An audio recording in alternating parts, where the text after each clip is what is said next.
Welcome to the ChangeMakers podcast, brought to you by City Current and powered by Lipscomb & Pitts Insurance. This show shares personal stories and insight from those who are giving back and making a difference, so we can learn and do the same.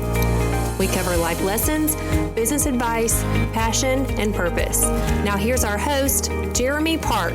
Welcome to the ChangeMakers podcast. I'm your host, Jeremy Park. We have a global treat for you. The co-founders, the brothers of Bremont, the watch company, the luxury watches that you see on all the likes of the celebrities like Tom Cruise, Bear Grylls, Euan McGregor, could go on and on and on.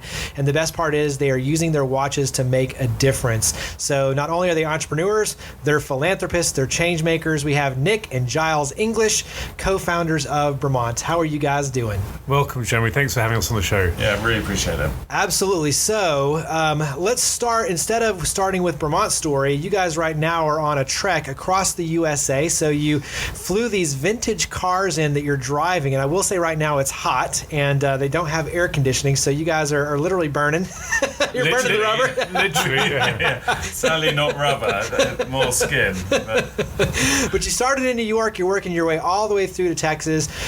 So give us, what started this idea of doing a cross-country journey across the USA, all the way from the UK? Well, these cars have been in the family for a long, long time. So our father restored one of them, which has probably been for our mother, actually. So the E-Type, and that was restored, and we got involved with it. So that's probably 30, 35 years ago. So you were restoring these cars as kids. Exactly. So we remember, helping pull off various bits of the car and replacing them. And the other one, the old 911 Giles has had for 23 years, 24 years or something. So the idea is, we've always talked about road trips. Which guy doesn't want to do a road trip? And when we fly into America, in and out, so we've got some great retailers over here, like Medicare in Memphis. But you go there, you see the airport, you go to the retailer often, and then you fly back again. And budgeting a road trip, you see the true extent of the country. So that was always a plan. So it was going to be a long one. We thought, why not do a long one? We don't know if the cars will withstand the long one, but 3,500 miles-ish. And starting in New York State, just above New York, and then heading all the way down, eventually to San Antonio. So that's the plan, doing probably 10 fun stops en route. And this trip also is part fundraiser. You have a friend in Houston, and when you talk about the devastation with the hurricane there, I think it's pretty neat that you're using this trip to raise awareness and also funds to help your friend in his mission of restoring these aircraft, these vintage aircraft. Is that correct? Yeah. So we started, and we were going to end up always in Houston, and obviously with the devastation that it's gone through with the flooding, and the big issue down there is that a lot of them are insured for hurricanes, but not for flooding. And working with our great friend and ambassador Dan Freakin, he's set up the Freakin Fund, which is to raise funds to help these people who've lost their homes. And so along the way we've been raising funds and promoting that whole thing. So it's been a lovely thing to be part of. Let's give each of you a chance to say what's been one favorite experience or a crazy experience or a memorable experience. We'll leave it to you to decide. What's been a fun experience so far? I think probably for me is we spoke to the guys in NASCAR, and they said, we told them we're passing through Charlotte, and they said, "Oh, come and visit." And we didn't quite realize at the time, but they let us, when we turned up, to take our cars around the track following a pace car. So that was very good fun. You suddenly realise quite how steep those banks are when you're going around it. So we did a bit of filming on that. So I think for me that was quite a unique experience to go through. So whilst we're playing Cold Trickle from Days of Thunder, the other. Every time I think you say Days of Thunder, the phrase from Nicole came in. Let me out of car, Cole. Let me out of car. Like that's always stuck in my head. I have no idea why. Or Will Ferrell and obviously Shake and Bake. But the other amazing thing we saw is coming from Washington down to Winston-Salem. And the skyline route through the Blue Mountains, just stunning. Where we saw bears, we saw tortoises, we saw just wandering across the road. You saw guys with t-shirts with bears on them, right? Yeah, exactly. I follow you guys on the social, so I know some of the stories. Nick's been making friends again. And, so we saw that, and deer, and the views, the vistas, the panoramic view are just phenomenal. And taking our car through the those windy roads was just a magical sort of 4 or 5 hours. And you could have gone on for a lot longer, but we had to stop. We had to spend the night in Lynchburg. You just don't quite comprehend the scale of America being from England. And an inch on the map in England covers the whole of practically the country. That's about half the estate in America. So just the volume, and there's so much to see once you get out of the cities. And we travel a lot around the world, and most cities look pretty similar, especially the modern parts of them. So actually seeing America from the countryside has just been unique, and meeting watch owners and amazing jewelers and car enthusiasts. Yeah, I'm about to say, when you're driving the vintage cars, you meet a lot of people because obviously you stand out, and you're driving on the wrong side of the road, so to speak, with the steering wheel on the other side of the car. So I imagine you have a lot of people that just natural curiosity come up and say, "Hey, where are you guys from? Who's driving your car?" Is a question for the lorry drivers or the truckers. Yeah, no, it certainly attracts a bit of interest. But that more than anything else, it's quite bizarre. It's not the car so much; it's more the fact that you're driving right-hand drive. Yeah, it's bizarre. So let's switch gears and talk about Bremont. So on your end, this started really as children growing up, and especially with your father, this passion for flying, aviation, tinkering with watches and clocks. Share a little of that story of just how your father inspired you at a young age to be in this business. Well, so our father, sadly, is no longer with us, but we started as kids. He's an amazing man. You get inspiration from someone, and normally in your life or something, and he was a lot of inspiration. Both our parents are amazing, but he was this aeronautical engineer from Cambridge.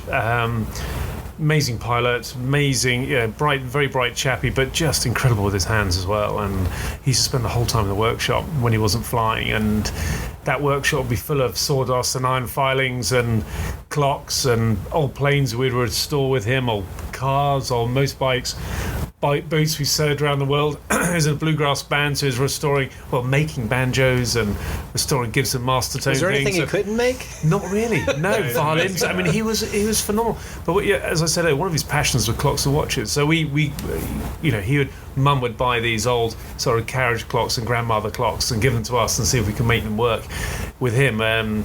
So Giles and I invariably never did manage to make them work, but it kept us quiet. It's a form of childcare, really, more than anything else. Yeah, so it was this sort of wonderful upbringing that we had, and we carried it through and had a sort of family business restoring old aircraft as well. And then our life just changed massively in 1995 when Nick and Dad were practicing for an air display, and it all went horribly wrong, and they crashed and Dad died, and Nick broke over 30 bones, and there's no way he should have survived, but sort of did. And through that recuperation, we thought, sod it, let's go and do something we love doing. Let's follow this passion of watches and clocks. There was an amazing history of British watchmaking which had disappeared, so let's follow that route, and that's really where Bremont was conceived.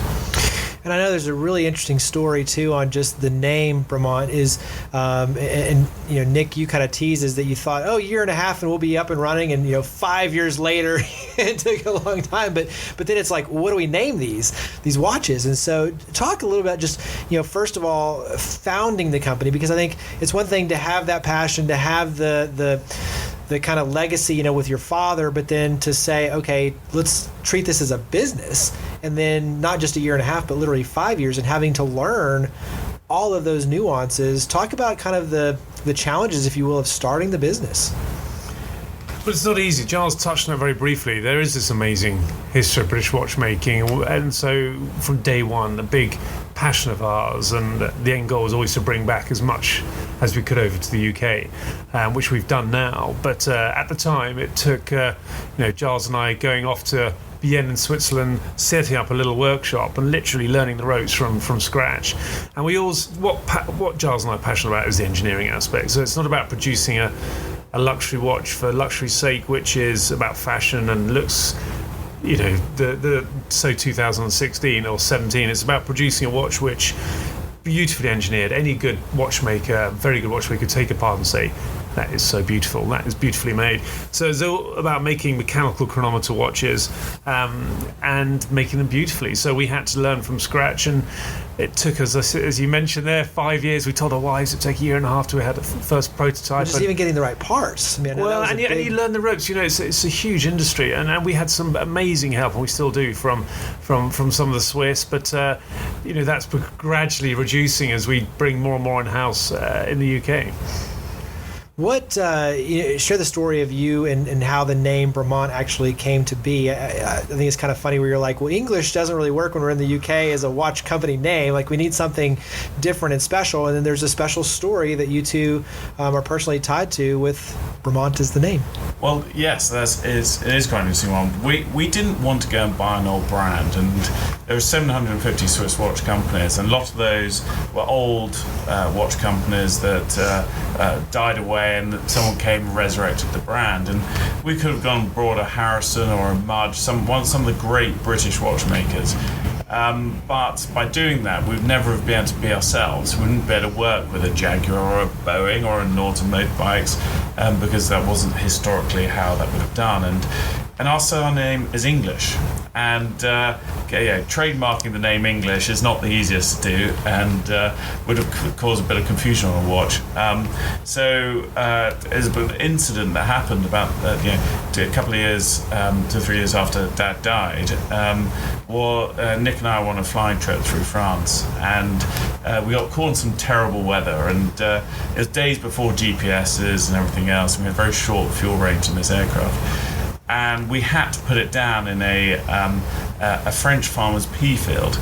And unlike America or the UK, if that happens, you just give the farmer a bottle of whiskey and say sorry. In France, they impound your aircraft, they take the wings off. If it's not a licensed airfield, it's a disaster.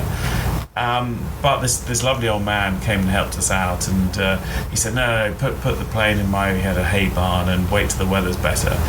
And we did that, and he showed us around. He's restoring these old tractors and old motorbikes, and he used to be a pilot himself. And we thought, actually, if our father had lived to his 80s, he would have been this man, this very quirky individual. And his name was Antoine Bremont. So we left, and a few days later we thought, actually, this is Bremont's a nice name. Why don't we call it that? And we told him, and he just thought we were crazy Englishmen to take his name. And but that's where the name originally came from. And the rest is history. The rest is history.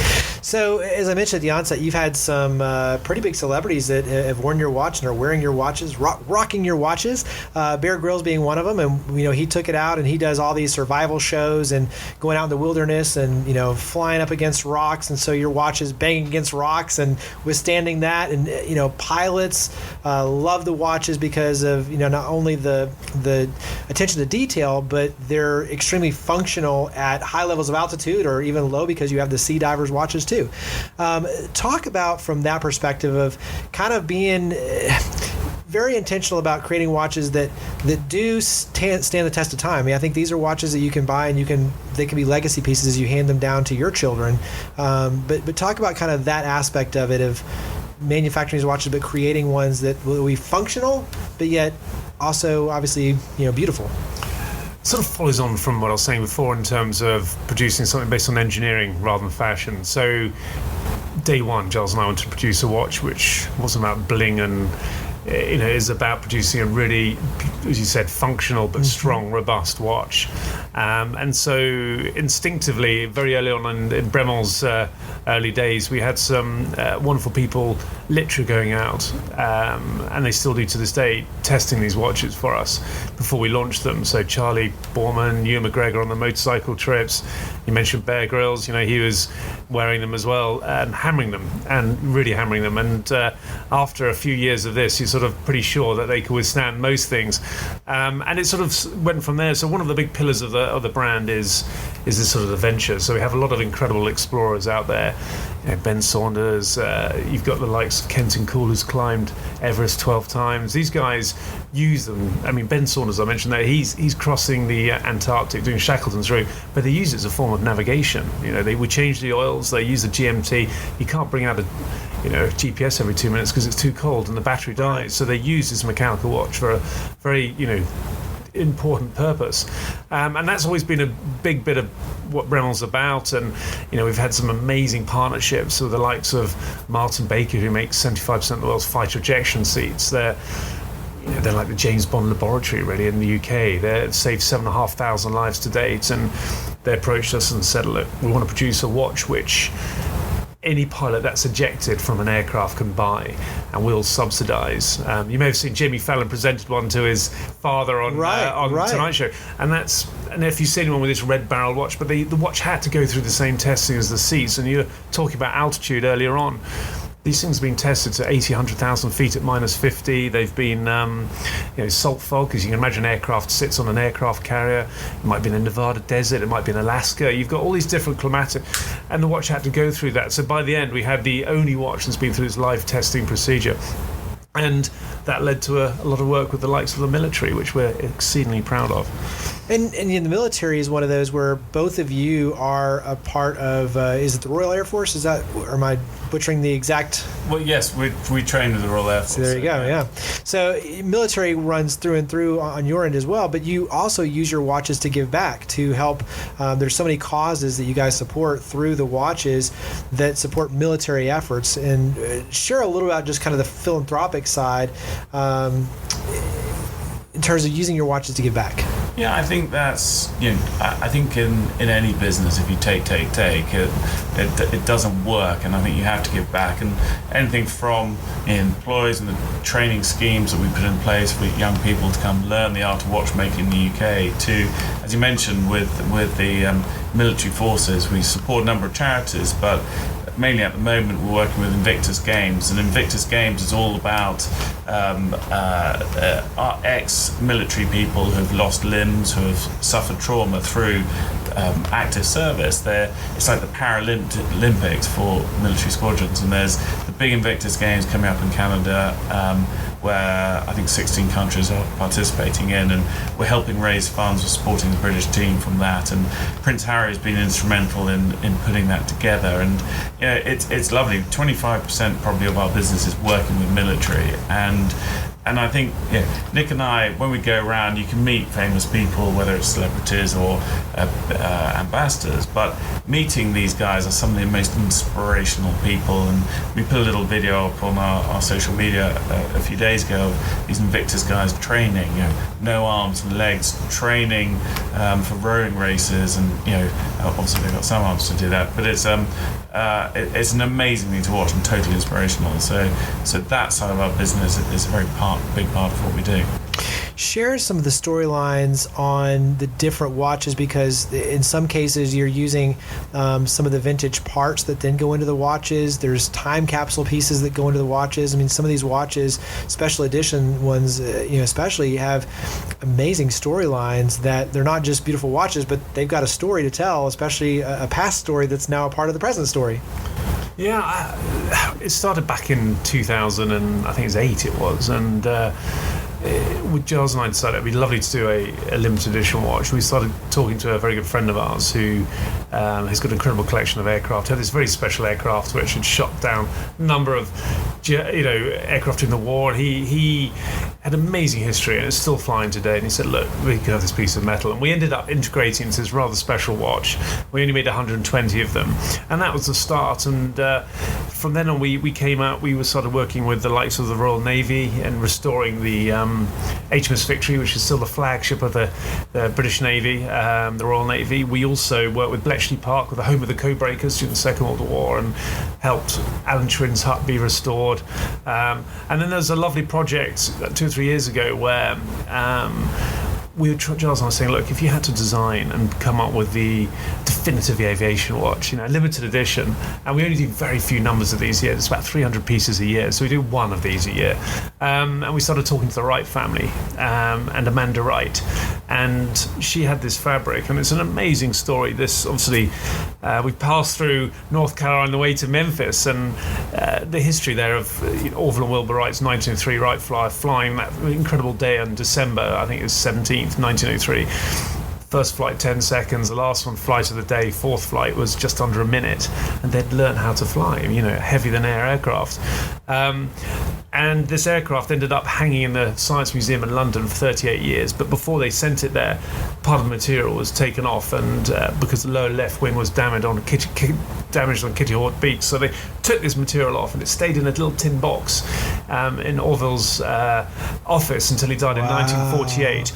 And part of this material has gone to the moon with Neil Armstrong sewn to his flight suit. It's been given, swatches have been given to presidents. It's been valued as priceless by 3 different auction houses, because how do you value that? And they wanted to restore the Dayton family home of Orville as a museum. They didn't want to be seen to be selling this stuff off, and I can completely understand. They have a foundation, a charitable foundation. So this was a lovely way of raising money for them, not destroying this material, because it's all being preserved in these incredible watches, and we raised a lot of money to help them, and that Dayton family home now is a museum. So very cool. It's a lovely thing to be done. And even the watch itself was inspired correctly, like in terms of how it looks and everything. Yeah, so we sort of had access to Orville's pocket watch, and when Nick and I, we do all the designing of our watches, you immerse yourself in a theme, and that's a period of history, so you're looking at type fonts, you're looking at everything else from that whole period, and designing something that really fits in. Mechanically, that watch is just beautiful, and I think what's lovely, you've got a lovely mechanical watch like this. It not only has this historical significance, but mechanically it's beautiful. But that watch will work in 200 years' time, and you've got cogs and gears on your wrist, 86,400 seconds in a day, and a mechanical watch will be within sort of 4 or 5 seconds accurate, and nothing else mechanically is that accurate. But it will last forever, and that's the beautiful thing with these old watches, and same with old classic cars and aircraft. They're just wonderful things to look at and to own. Well, they become family pieces. I mean, when you look at your cars, I mean, they become family heirlooms, and that's exactly what the watches become as well. Talk about the Kingsman. You've got Dunkirk. I mean, these watches have been featured in movies. You've created special editions for movies like Kingsman. Just share about the kind of the Hollywood side of Bremont watches. Of what we do, and it's sort of in this modern world, people don't buy your watches if they don't know about it. But you can try very hard, and you can position your watches in movies for vast expense. But the Kingsman was a lovely one, actually, because Matthew Vaughan and Claudia Schiffer, his wife, walked into our store in Mayfair one day and said, "Look, one of my best friends is in the military, and he's got one of your watches, and I'm doing a film about the Secret Service military. I want to work with British brands, and I've done some research into your brand. I love what you do. Would you work with us?" And Nick and I didn't hesitate for too long. Sure. Let me think about it, yes. But we designed this lovely collection of watches, and it got positioned very well in the film. But we and those sorts of things, it's luck how it comes across, but your positioning of yourself as a brand has to work for these things. Right. And the exposure you get is fantastic, and everyone benefits from it. But a lot of it is down to luck and being there at the right time, right place. Well, and part of being an entrepreneur is the hard work, the sacrifice. People don't ever see that. They see the glamorous side, but they don't realize, to your point, Nick, before is, you think going in a year and a half, but then it's 5 years, and just the amount of sacrifice you've made and your families have made for you to be able to get to this point, to then have those opportunities.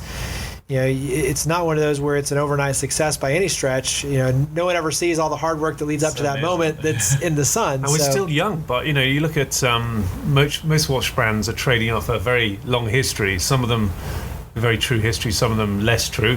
Some of them have just been reinvigorated and in recent years. But we are young by watch standards, so we're sort of 15 years old now. So.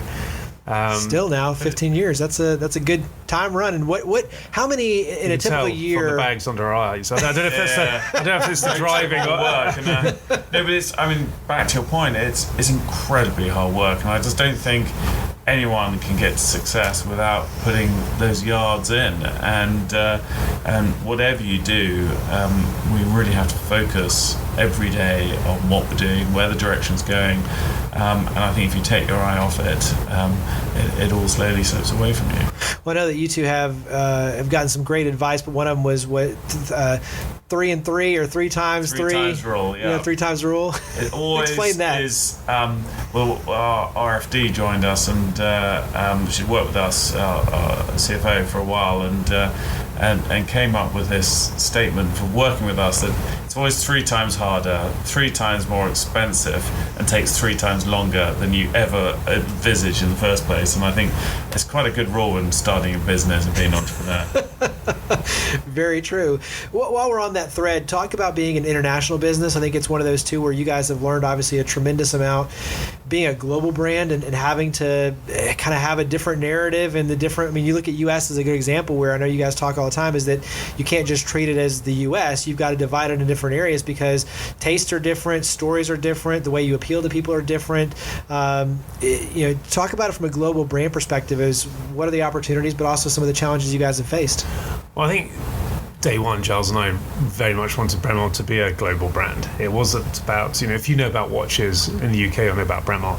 If you know about watches in the US, you may or may not know about Bremont. And that's where we want to change over the years. But that takes time, and there's no easy route. And you realise that dealing with America, as you said, Jeremy, is like dealing with the whole of Europe. It's like the France, the Italy, the Spain, everything joined in one because it's such a big country, and what's going on the East Coast doesn't necessarily get noticed on the West Coast or down south. And so you're like a bit like a really bad rock band, aren't you? You're touring around getting the message across, but there's only a handful of you. You could be on the road the whole time. But localized, this is why something like this road trip's so wonderful, because you get to see the bits that count, right? And you realize that each state is a country, and you've got to deal with it like that. And I think we're quite a big company now, but people want to feel connected and they want to see the passion, and there's nothing better than meeting your clients wherever it is, whether it's here or Asia or everywhere else where you go. But that is a challenge because we're a very personal company, but the world is a big place, so how you do that is. But I think it does. It adds a whole nother dimension is when you have the two of you out being not only the face but being brothers and just being yourselves and building those relationships. I mean, it's a cool thing, and especially when you look at watchmaking in general or the tradition of it. Most of them probably aren't on social media. They're very traditional brands. Whereas you guys, you're on social media, you're accessible, you're lighthearted and teasing each other. I mean, even this whole trip, like you're teasing each other about the driving ability. Is the car going to break down? Can you fix it? All of those things. You mentioned Nick's car breaking down again. But you see the personality. I think a few tweaks. That's the part where it makes you appreciate the watches even more because you realize, oh, wait a second, I feel like I'm attached to this brand, this company, these people, versus it just being something that's on your wrist where you're not really connected. I think that social media has definitely helped, and I think it's helped a lot of brands of today which could never have started 20 years ago. The whole business model of building a brand 20 years ago is very, very different. It's about pumping hard dollars into hard advertising, and that kind of helps sales, but that has changed. But again, if you're just a social brand now, it doesn't necessarily work either. It's a combination of 3 or 4 things. It is about meeting your clients, which Giles and I are very, very keen to do, and by doing that you're not only meeting them and getting a relationship going, you're understanding more what they want. So that's very, very important. You still have to do traditional PR and press and that sort of stuff, but social has certainly helped. I mean, it's certainly helped on a global scale, push the message out into places that are hard. For a company like Bremont, as Giles said, we're not small, but at the same time you can. It is financially crippling if you're not careful to advertise on the scale you would have to do to build a brand quickly in the States. Right. Things are a lot more expensive because the market's so much bigger. So you have to do things differently. How many watches in a typical year will you guys make? I mean, talk about just quantity, and we'll talk into some of the different watches themselves, but give us an idea of scope. So scope, we'll probably make in the region of about 10,000 watches a year, which is quite hard to compare it against unless you know other watch brands. But there are watch brands in our space making millions, and there's watch brands making considerably fewer. We're the 10th largest chronometer producer in the world now, which is something we're very excited about. but we're still very exclusive in our production numbers, and we can't make enough watches as it is because it takes us probably 2 years to build a watch from start to finish. We have to train. Say that again, because I want people to understand like how this isn't one of those where if you and you've got your watch, it's 2 years. And all the training schemes, apprenticeship training schemes, getting those watchmakers up to speed, but the whole sourcing of components, the components we're building ourselves, up to the point of that watchmaker then constructing it is a very long time. We're buying machines now, which are arriving now for things we're going to release in 3 years' time. Wow. Because it takes that long to, especially with movement parts, you're in terms of, just to put it in perspective, a human hair is sort of 60 to 80 microns, and you're milling and you're machining things to 3 to 5 microns. And they have to be that accurate if you're going to make a chronometer rated equivalent watch, and so there's no easy way, or you have to train the people up. You can imagine, so the British watch industry at the turn of last century were making over half the world's luxury watches in the UK, and a lot of that industry was decimated through 2 world wars, and the skill set disappeared to making guns and planes and other bits and bobs. But what's lovely now is it's sort of a bit of a reversal. So the guy who heads up our engineering facility actually came from Formula One and arms. So it's an interesting way that sort of the whole industry is changing. Yeah. But we're training is a big part of what we're about, and you can't do it without that proper skill set. How many different watch lines are there? I mean, obviously it ever changes, and you've got a ton of special edition in terms of not just the special edition we talked about, but the fact that based on the military, different divisions can go in and units and create. Like, you have a really cool, if you go to the website, ability. There's a whole military section basically where you can see all the different ones, and they've each got their own special watch. So, minus those out, how many traditional lines do you guys have? I don't know exact numbers. There's probably in any store you'll probably see 25 to 30 individual watches. Obviously, there's different color combinations that come out, and every few years we'll take watches out of the collection, and often as soon as you take them away, they become the collector's pieces as well. So, and then we'll launch limited editions. But I think there's sort of 5 core collections, and they vary within those. We just brought a new collection out, the Airco collection, which is a 40mm watch, which is a beautiful watch. But you can't have too many in your collection, because you're thinking there are about 350 components in a complicated watch.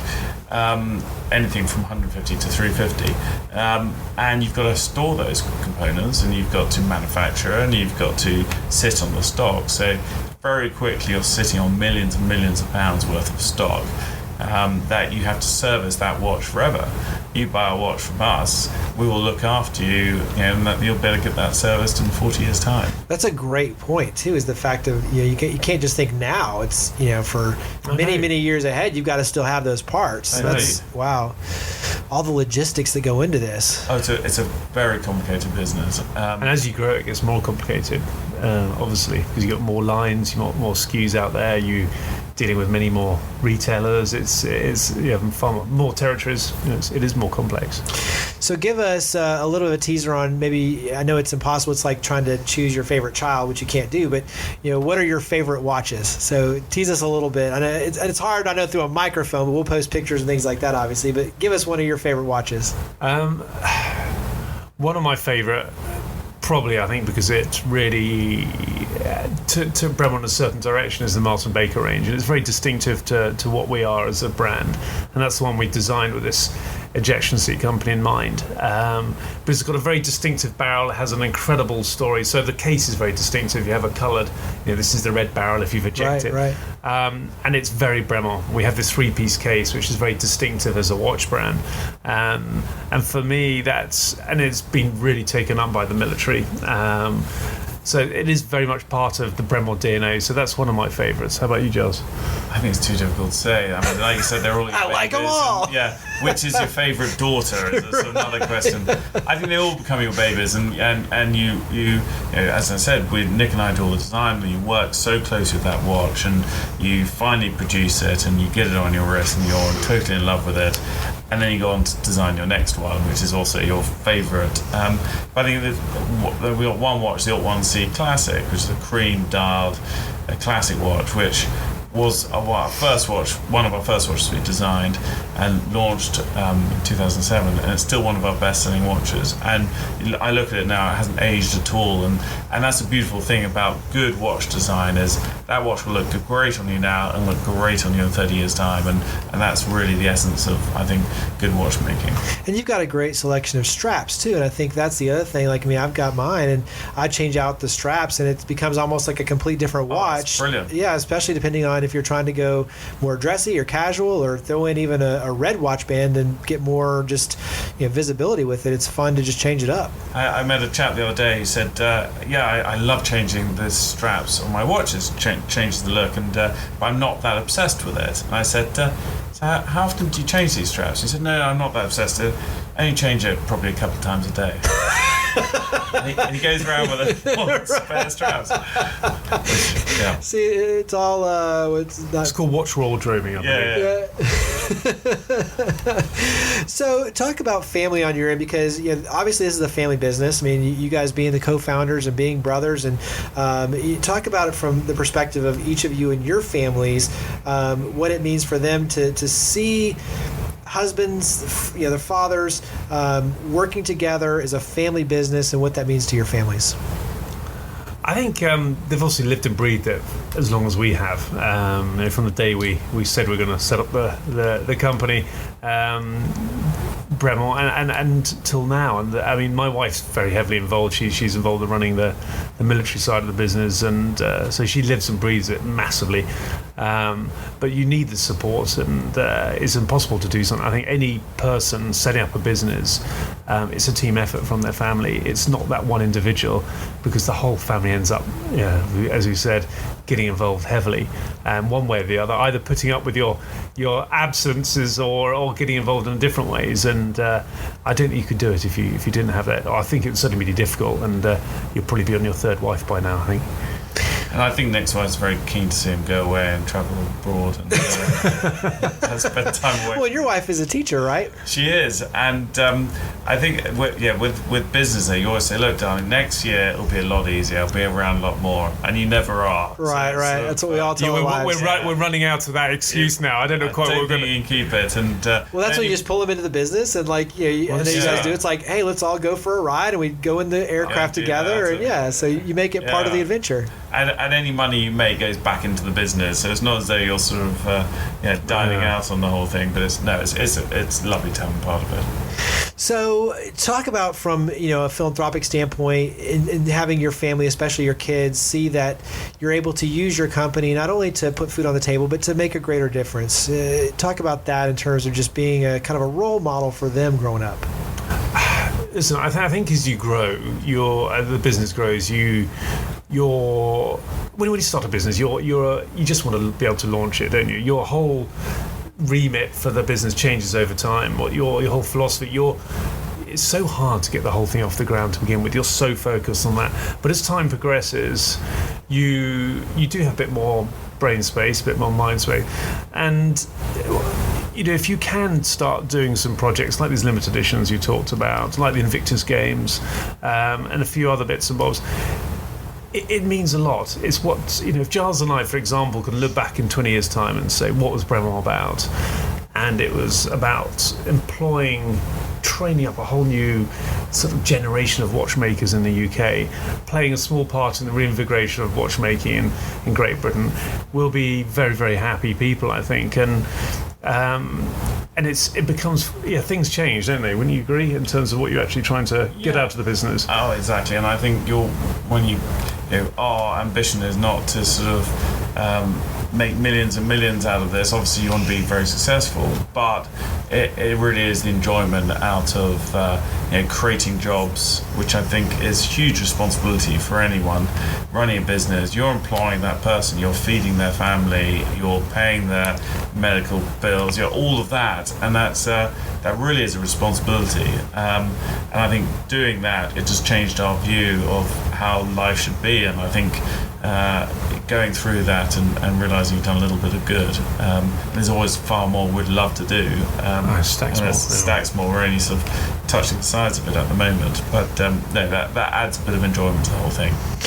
So we're going to have a fun little piece where I just throw out kind of, these are quick things off the top of my head and quick answers on your end, so it's just a fun chance to kind of bounce around with different things. But give me something that you guys enjoy doing to relax. Flying. Gardening. Which sounds slightly random, but you have a cool tradition, especially with your family and using the gardening to feed your family, because your wife is a cook too. Yeah, right? I became several years back. I just felt that having a vegetable garden was the most relaxing thing. You get back in the evening, you take a gin and tonic out, and you go and weed your vegetable garden. And suddenly it produces all your food, so it's a bit of a Sunday lunch tradition, and bring whatever you've grown in the garden and eat it with a big roast meal. And I think it's a lovely thing. You feel sort of healthier for it, and enjoy that. So what type of gin do you drink there? Oh, well, this is now I don't know if it's happening in America the same way as England, but the whole gin market has sort of grown considerably, exploded. So Sit Smith's is a lovely one, or Bombay Sapphire. I don't know. I'm not really that fussy as long as it's got gin in it. As long as it's got gin, I'm good. All right, what's a recent book you've read?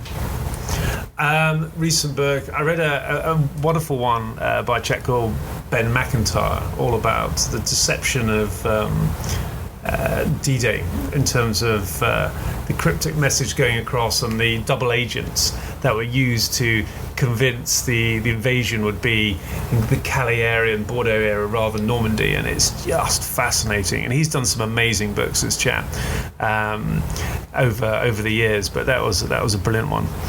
I reread the other day a book called Bounce, which is all about the 10,000 hour rule. Is that if you do anything and you've done it for 10,000 hours, you can become a master at it. And it's fascinating. So went back, looked at tennis players, table tennis players, chess players, and are you born into this skill set, or is it about putting that effort into? So, Giles, what have you become a master of in 10,000 hours? Well, I need to do a bit more than 10 hours at doing anything. So that's the flaw to my plan. So, what's a recent movie you've watched? Actually, Dunkirk. That was probably the last one. It's like a good product placement, podcast placement right there. That's good. No, actually, no, because the reason our involvement was Dunkirk, but we went to the premiere of that, which is fantastic, and the connection there was all the pilots flying in there were Bremont ambassadors. So pretty much every single aerial shot was done by John Romain at the Aircraft Restoration Company. Well, Dan Freakin again with the, he landed the Mark 1 Spitfire on the beach for the film, and it's just fantastic. And we're seeing him in San Antonio at the end, and right, and he's tied down to the philanthropy. Yes, exactly. And Tom Hardy's a great Bremont, ambassador. So he's, there's some really nice connections there. So you feel informal ambassador, that is, but it's a really nice connection. And very cool. So give us a fun place that you like to go with your family, like a vacation or somewhere that you enjoy going as a family tradition. One of my fave places is, as a family, extended family, this is Giles and I, all the family, we've had this house in Minorca, which is in the Balearic Islands. Not particularly grand, just a great place that over the years all of our families have gone there, and you go out there, there's sort of various fun things to do, sailing and other bits and bobs, but it's like going back in time a little bit, and it's the best bit of the Mediterranean, I think. And you just, it takes you a week to wind down, and then it's just the best place ever, and I could spend a lot more time there. But Giles, you have your own favourite place, don't you? And Nick's obviously constantly on holiday. I never see him anywhere. How many weeks holiday do you have this summer? So I love going to Norfolk coastline. So it's the bit that sticks out on the east of England, and it's beaches that go on for miles, and it's just this beautiful sort of place to go and relax and do a lot of sailing and walking. Have more Sunday lunches. Oh, Yeah, exactly. more gin, right? There's some very good pubs around there as well. So You've seen a common theme Yeah. here. It's Yeah, my not too brother's shy. actually an alcoholic, but it's, we haven't got time to be like that. It's like too much driving. Give us either a bit of advice or a favorite saying, either from your father. I know it was a big inspiration in terms of some of his quotes, but give us maybe something from a mentor or some of either favorite quote or a favorite saying that still inspires you today. do you know, there's a lot of sayings out there. You've got the 3 times rule, that sort of. But there's a lot of business adages. But I think Giles and I both. Well, what's on our father's gravestone is live life to the full. And it's incredible how short life is, and this is, I think, what was inspiration for Giles and I to get into Bremont in the first place. I smashed myself up, and Giles didn't know if we're all going to be around together as a family. And you see various friends become ill over the years, which is shocking when we're in our 40s now, and it's all happening, and you never quite know what's going to happen next. And so Giles and I life very much is go at max velocity and enjoy it whilst you're doing it. So you work hard but play hard was another one. I think that living life, it's better to live life and lose it than never live life at all. And I think it's very true. You can sit back waiting for life to come and find you, and I'll go and do it next year, all that sort of thing, but you may never get there. And life is very short, and you've got to sort of remain half full and go and live it. One of the best business adages is sayings is, if you want something done, give it to a busy person. That sort of ties into the same thing. Some people, it always still amazes me that some people just take more and more on and deliver, and other people who seem to be doing absolutely nothing, they still can't deliver because it's still too much to them. It's just interesting how people's minds work and how people have a propensity or not to get things done. I agree. They can find ways to prioritize and seemingly create more hours in a day or clone themselves. So what do you hope that, this is a fairly serious question, but what do you hope your legacy is? When you look, obviously you're creating it every single day, but what do you hope when your time has come that people say about you and what you've been able to do for your family, but also too with the watch company, with Bremont? As long as time goes on, you become less. This is me. I can't speak for Giles. I become less worried about what people think. Apart from my family, knowing the impact our father had on us. I'd love my 3 children to just be able to look back in however many years' time and say, actually, he's quite cool. He's a great father. That's all that really matters. The reinvigoration of the British watch market is great, and I hope that plays a part. But it probably sounds a bit sort of strange, but it is the family bit. I don't know, but family is so key, and the only thing you can't buy is time, isn't it? And that's the downside for any hard-working person, is that you want to go and work hard, you want to go and do well, but if your family miss you because of it, then what's it all really for? And I think that fine balance, and I think Nick summed that up very well. It is important. Very well said.